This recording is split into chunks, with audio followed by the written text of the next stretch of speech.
जय श्री राधे कृष्ण दोस्तों, जय महादेव। आपका मेरे YouTube चैनल ज्ञान की गंगा में स्वागत है। कार्तिक मास की कृष्ण पक्ष की चतुर्थी को करवा चौथ व्रत किया जाता है। यह व्रत सुहागिन स्त्रियों के लिए बहुत ही श्रेष्ठ और उत्तम व्रत है। स्त्रियां इस व्रत को अपने पति की दीर्घायु के लिए करती है। हिंदुओं में इस व्रत को बहुत ही अधिक महत्व प्राप्त है। वास्तव में यह एक अत्यंत प्रभावशाली तथा उपयोगी व्रत है।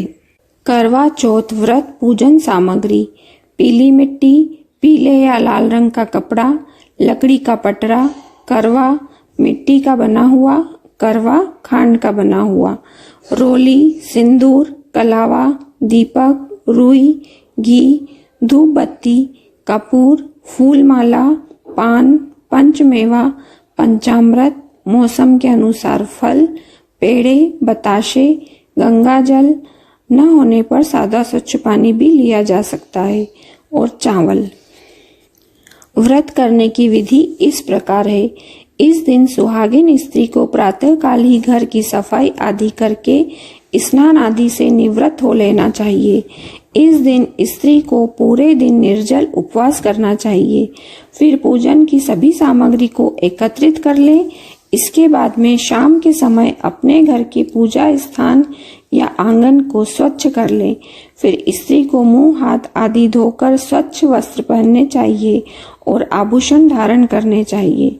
फिर चावल को पीसकर उसमें थोड़ा सा सिंदूर तथा पानी मिलाकर मिश्रण बना ले और इससे दीवार पर करवा माता का चित्र बनाए। साथ में गणेश जी, सूर्य, चंद्रमा आदि देवी देवताओं के चित्र भी बनाए।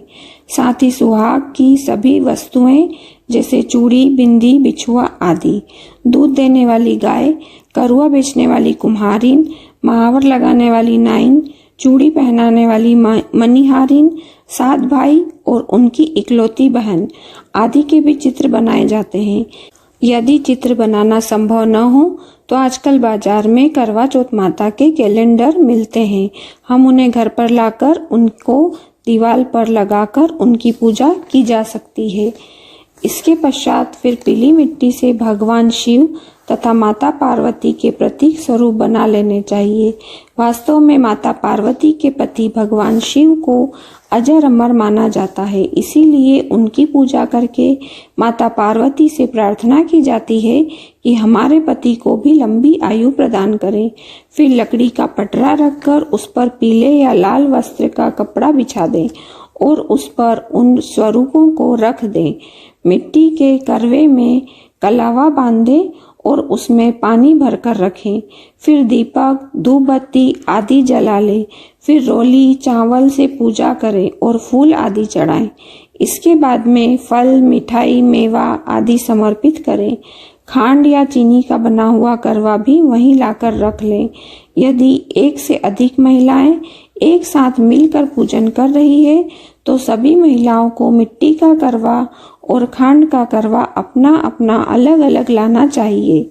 शेष पूजन सामग्री अलग अलग लाने की आवश्यकता नहीं होती है।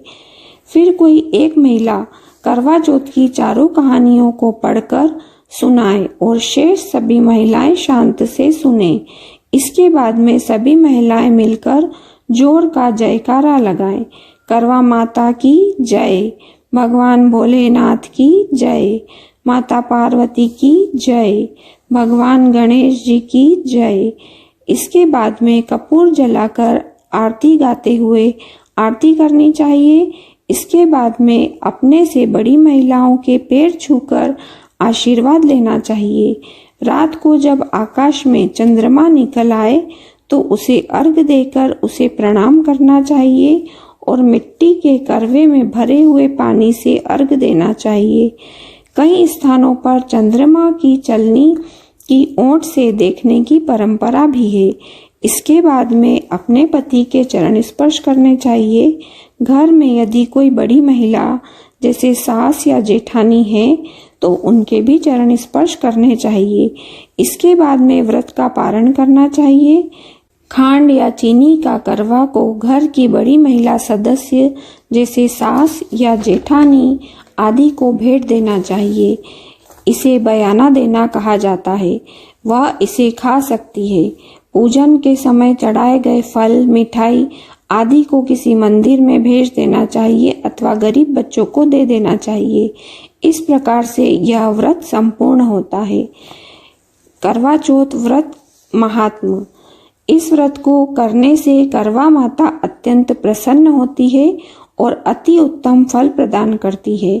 इस व्रत को करने से स्त्री के पति की लंबी आयु की प्राप्ति होती है। उनके सभी प्रकार के रोग शोक दूर हो जाते हैं।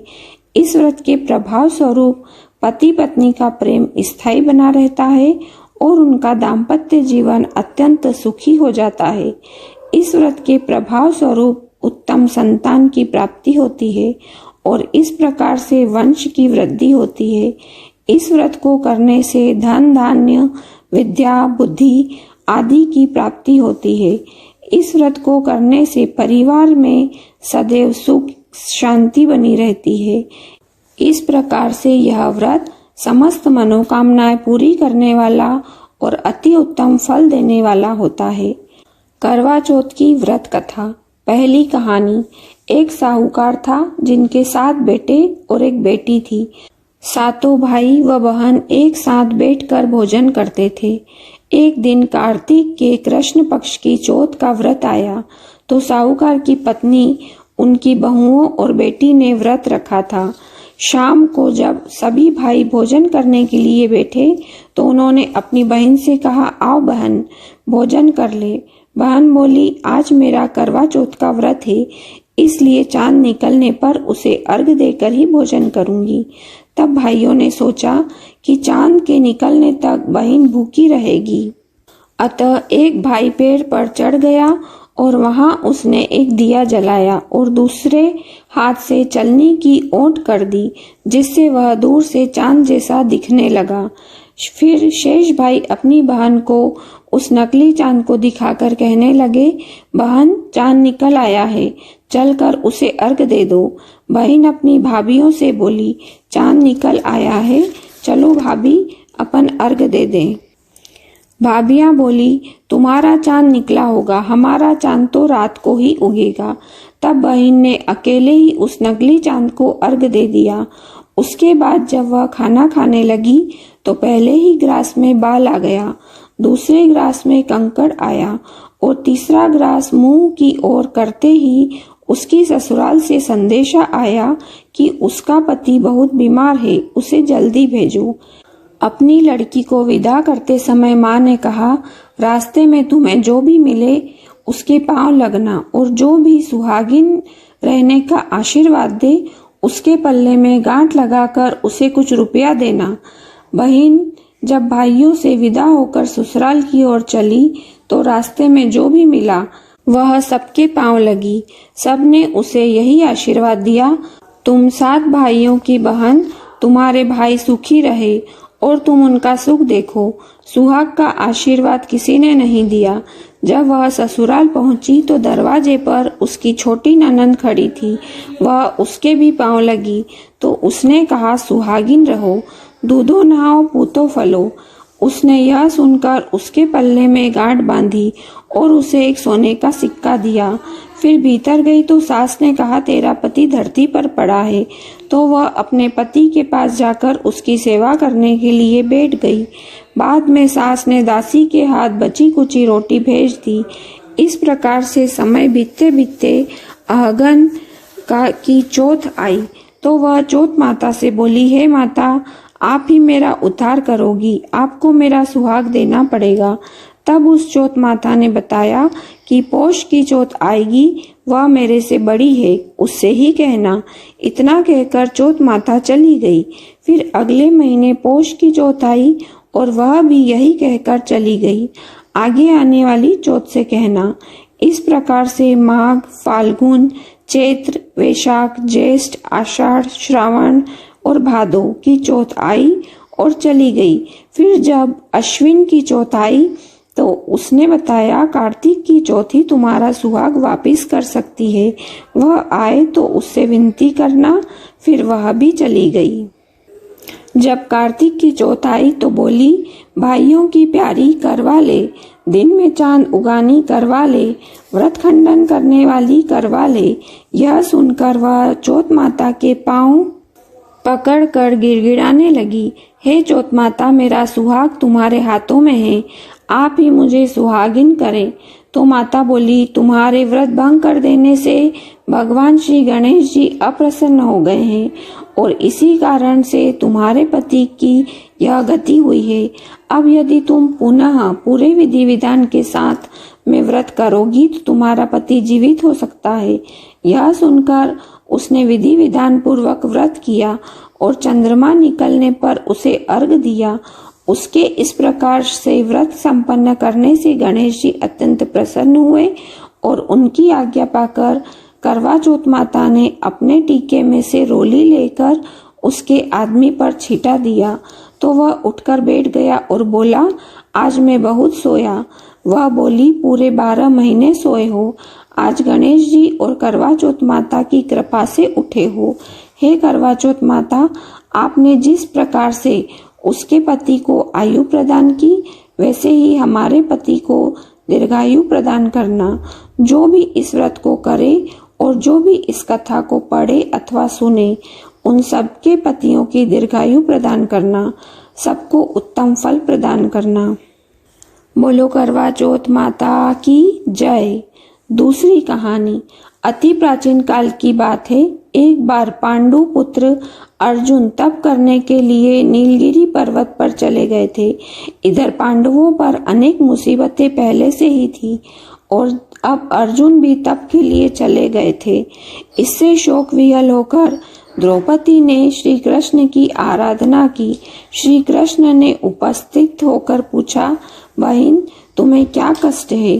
द्रौपदी ने हाथ जोड़कर कहा, हे प्रभु, आप तो अंतर्यामी हैं। मेरे कष्टों के विषय में आप स्वयं जानते ही हैं। मुझे कष्टों के बोझ ने विहल कर दिया है। क्या ऐसा कोई उपाय है जिससे इन कष्टों से छुटकारा मिल सके? श्री कृष्ण मुस्कुराकर बोले, द्रौपदी, तुम्हारा प्रश्न अति उत्तम है। यही प्रश्न एक बार माता पार्वती ने भगवान शिव से किया था। तब शिव जी ने उनको करवा चौथ के व्रत का विधान बताया था।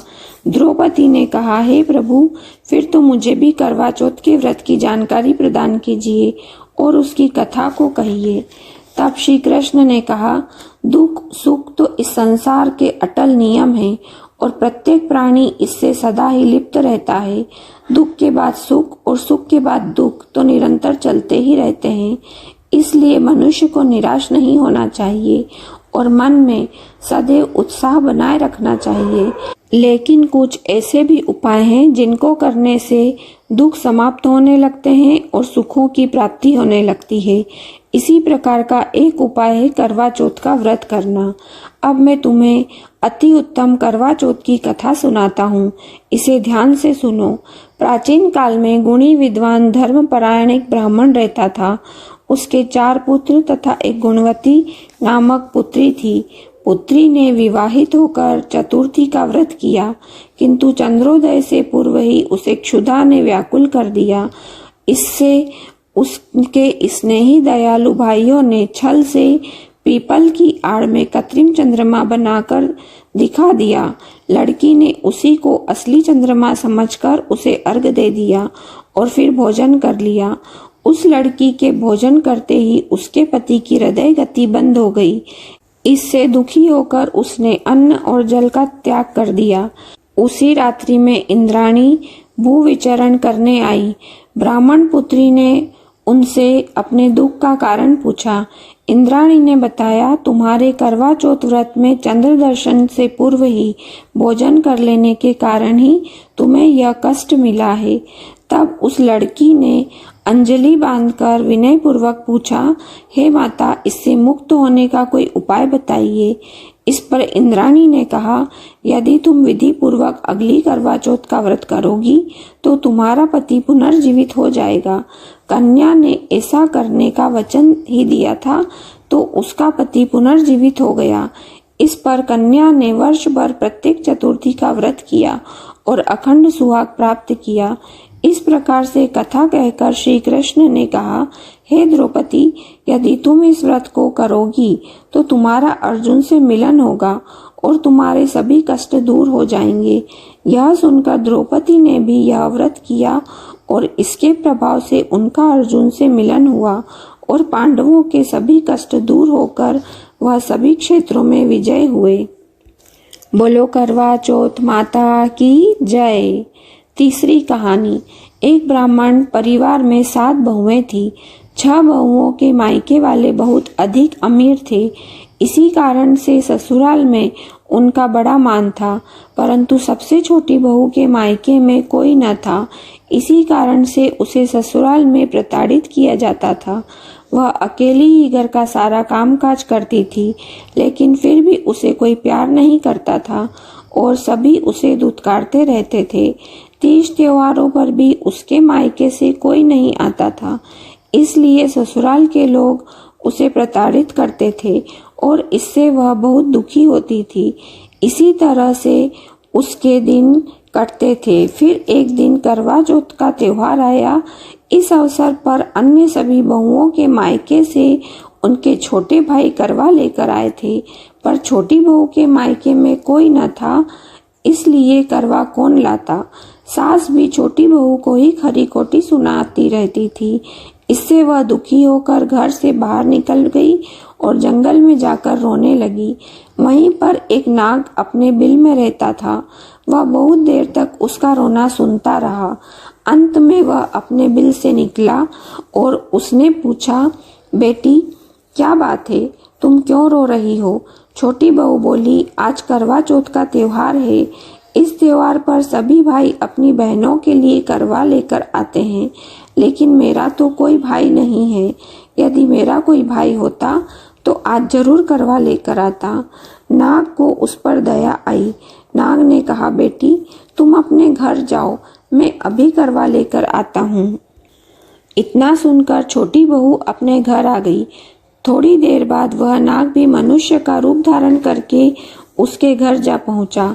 उसने सास से कहा, हे माताजी, मैं इस छोटी बहू का दूर का भाई हूँ। मैं बहुत वर्षों के बाद में वापस आया हूँ, इसलिए अब अपनी बहन से मिलने आया हूँ। इतना कहकर उसने छोटी बहू को करवा दिया और उसके सास ससुर तथा अन्य लोगों को विभिन्न प्रकार के उपहार दिए। इतना अधिक सामान देकर सभी लोग चकित रह गए। सास भी अत्यंत प्रसन्न हो गई।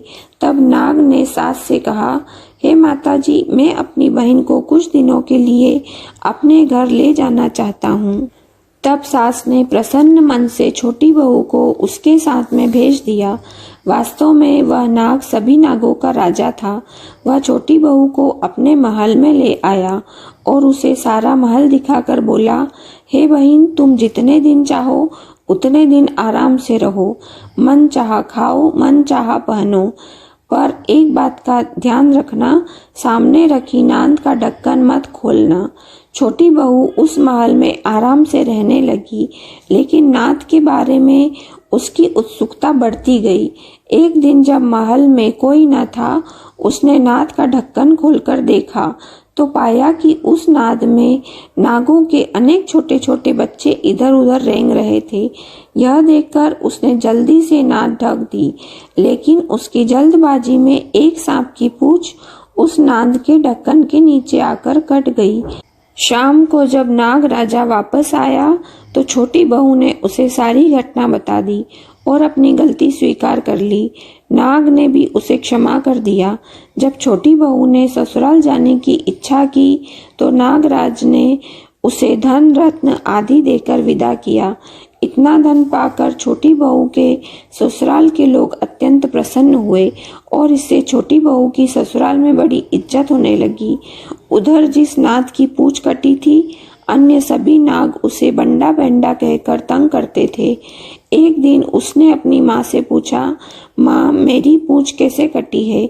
माँ ने कहा, छोटी बहू के द्वारा नाद का ढक्कन उठाने और जल्दी से रख देने से तुम्हारी पूंछ कटी है। तब वह बोला, मैं छोटी बहू से बदला लूंगा। उसकी माँ ने उसे बहुत समझाया कि ऐसा गलती से हो गया था। छोटी बहू ने जानबूझकर कुछ नहीं किया था, लेकिन वह नाग नहीं माना। एक दिन वह नाग चुपचाप छोटी बहू के घर में जा छुपा और मौका पाकर उसे काटने की सोचने लगा। तब वहां पर छोटी बहू तथा उसकी सास आई और आपस में बातें करने लगी। सास ने पूछा, बहू तुम्हें सबसे ज्यादा प्यारा कौन है? तब छोटी बहू ने कहा, मुझे तो बंडा भैया ही सबसे ज्यादा प्यारा है। बंडा ने जब यह बात सुनी तो वह अपने मन में सोचने लगा, जो बहन मुझसे इतना प्यार करती है, मैं उसे ही काटने आया था। मैं कितनी बड़ी गलती करने वाला था। अच्छा हुआ भगवान ने मुझे यह पाप करने से बचा लिया। इतना सोचकर वह अपने घर को वापस चला गया। जब वह वापस अपने घर पहुंचा तो उससे उसकी माँ ने पूछा, तुम अपना बदला ले आए? बंडा कहने लगा, माँ वह तो मुझे बहुत प्रेम से स्मरण करती है और मुझे बंडा भैया कहकर पुकारती है। इस प्रकार से तो वह मेरी बहन हुई। अपनी बहन से कोई बदला थोड़े ही लिया जा सकता है। इस प्रकार से वह बंडा नाग और छोटी बहू भाई बहन बन गए। तभी से बंडा भाई प्रत्येक वर्ष करवा चौथ के दिन अपनी बहन के लिए करवा लेकर जाता। बहन ने भी बड़ी प्रसन्नता पूर्वक करवा चौथ का व्रत करती थी। इस व्रत के प्रभाव स्वरूप छोटी बहू को अपनी ससुराल में मान सम्मान मिलने लगा और सभी सुख प्राप्त हुए। हे करवा चौथ माता, आपने जिस प्रकार छोटी बहू को उत्तम फल प्रदान किया, उसी प्रकार हमें भी उत्तम फल प्रदान करना। बोलो करवा चौथ माता की जय। गणेश जी भगवान की जय। चौथी कहानी। प्राचीन काल में एक गांव में करवा नाम की एक पतिव्रता स्त्री अपने पति के साथ रहती थी। एक बार कार्तिक मास के कृष्ण पक्ष की चतुर्थी के दिन उसका पति नदी में स्नान करने के लिए गया। स्नान करते समय एक मगरमच्छ ने उसका पैर पकड़ लिया और उसे पानी में घसीटने लगा। तब वह मनुष्य करवा करवा नाम लेकर जोर जोर से अपनी पत्नी को पुकारने लगा। उसकी आवाज सुनकर उसकी पत्नी दौड़कर आई और उसने अपने पतिव्रत धर्म के प्रभाव से मगरमच्छ को कच्चे धागे से बांध दिया। मगर मगरमच्छ को बांधकर वह यमराज के पास पहुंची और यमराज से बोली, भगवान, मगरमच्छ ने मेरे पति के पैर पकड़ लिया है, अतः इस अपराध में आप उस मगरमच्छ को नरक में ले जाओ और उसके बंधन से मेरे पति को छुड़ाओ। यमराज ने समझाते हुए कहा, अभी उस मगरमच्छ की बहुत आयु शेष है, अतः मैं उसको नहीं मार सकता हूँ। इस पर करवा ने कहा, हे यमराज, यदि आप उस मगरमच्छ को दंडित नहीं करेंगे तो मैं शाप देकर इस समस्त संसार को नष्ट कर दूंगी। यह सुनकर यमराज ने कहा, तुम अवश्य ही अपने प्रतिव्रत धर्म के प्रभाव से इस संसार को नष्ट करने में समर्थ हो, लेकिन इस संसार को नष्ट कर देने से सृष्टि के नियमों का उल्लंघन होगा। इसलिए इस सृष्टि की रक्षा के लिए उस मगरमच्छ को दंडित करना ही उचित होगा। तब यमराज उस पतिव्रता स्त्री करवा के साथ नदी पर गए। वहां पहुंचकर उन्होंने मगर को यमपुरी भेज दिया और करवा के पति को दीर्घायु प्रदान की। उसी दिन से यह करवा चौथ का पर्व मनाया जाने लगा और सुहागिन स्त्रियों के द्वारा व्रत रखा जाने लगा। हे करवा माता, जैसे तुमने अपने पति की रक्षा की है, वैसे ही सबके पतियों की रक्षा करना। हमारे पतियों को दीर्घायु प्रदान करना। बोलो करवा चौथ माता की जय। गणेश जी भगवान की जय। इसके पश्चात गणेश जी भगवान की आरती करनी चाहिए और करवा चौथ माता की आरती करनी चाहिए और इसके बाद प्रसाद ग्रहण कर व्रत का पारण किया जाता है, अर्थात हमें भोजन ग्रहण करना चाहिए। उम्मीद है दोस्तों आपको मेरी कथा पसंद आई होगी। अगर आपको मेरी कथा पसंद आई है तो वीडियो को लाइक अवश्य करें और ज्यादा से ज्यादा शेयर करें और कमेंट बॉक्स में जय श्री गणेश और जय करवा चौथ माता अवश्य लिखें। और अगर आप इस चैनल पर नए हैं तो चैनल को सब्सक्राइब कर लें और बेल आइकन दबा लें, जिससे आपको हमारी आगे आने वाली सभी नोटिफिकेशन मिलती रहेगी। जय श्री गणेश।